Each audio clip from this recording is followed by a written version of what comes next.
Hello, my friends. Welcome back to the channel. Today, we have a new story. It's called A Service of Love by O. Henry. It's about two young artists. They fall in love and they get married. They both love art, but art doesn't make much money.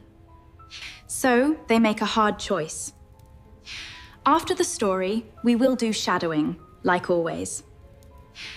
But today, we have something special. A guest is coming to talk with me. His name is James. He's my good friend. He loves books, just like me. James is coming to my book club today. It's not like the talk shows from your time. We call it a book club. It's old, but it's still fun. So stay with us until the end. This way, you can practice listening to our conversation. Okay, let's begin the story. Joe Larrabee and Delia Carruthers met at a small art studio in New York, a lively place where painters and musicians gathered every evening to talk about composers, brushstrokes, and their own big dreams. Joe wanted to become a great painter someday, admired by wealthy collectors. Delia, who had traveled up from the South, dreamed of becoming a skilled concert pianist. The two of them talked for hours that first night, discovering how much they had in common. They fell in love quickly, and within weeks they were married, eager to build a life together around the art they both loved. After the wedding, Joe and Delia moved into a small, plain apartment in the city. It was modest, with little furniture and only enough space for two people to live comfortably, but neither of them minded. They were happy simply being together, surrounded by their shared passion for art.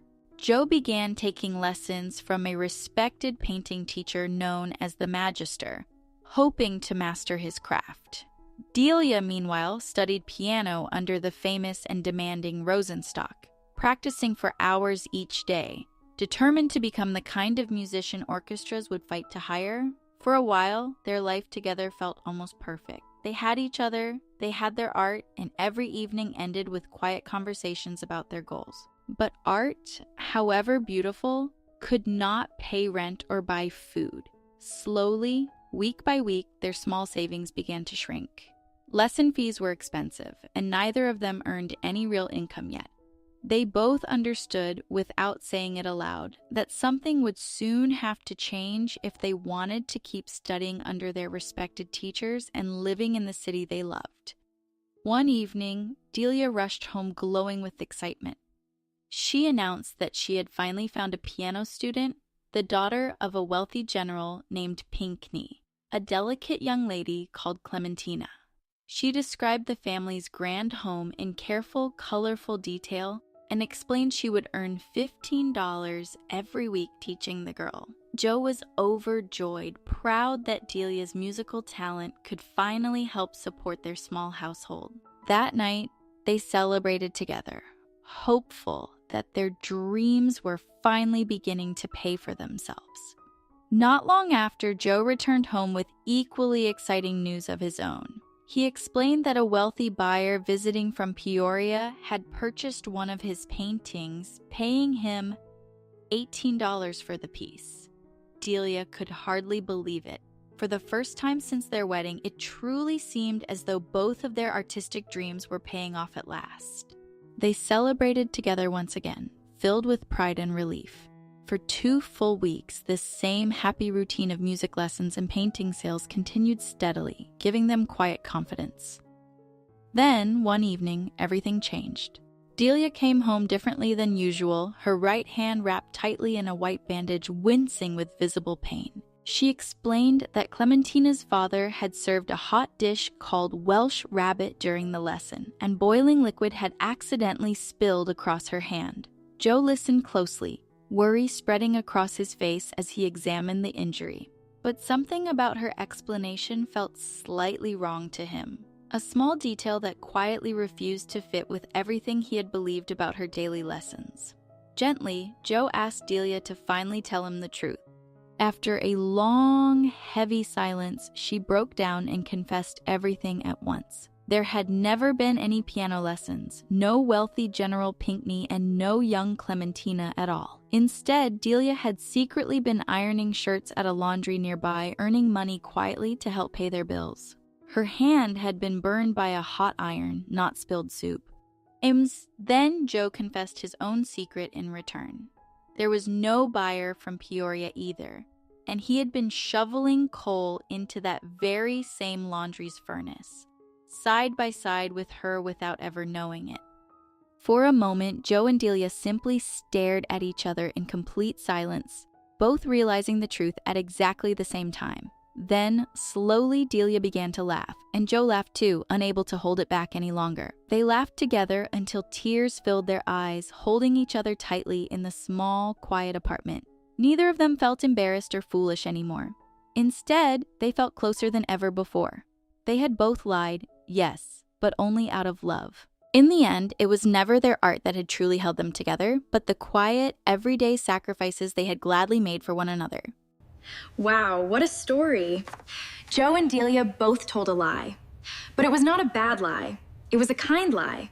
Okay, now let's practice. Let's do some shadowing together. They fell in love quickly. Within weeks, they were married. Delia studied piano under the famous Rosenstock. She had finally found a piano student. Delia could hardly believe it. Love, not art, had truly kept them together.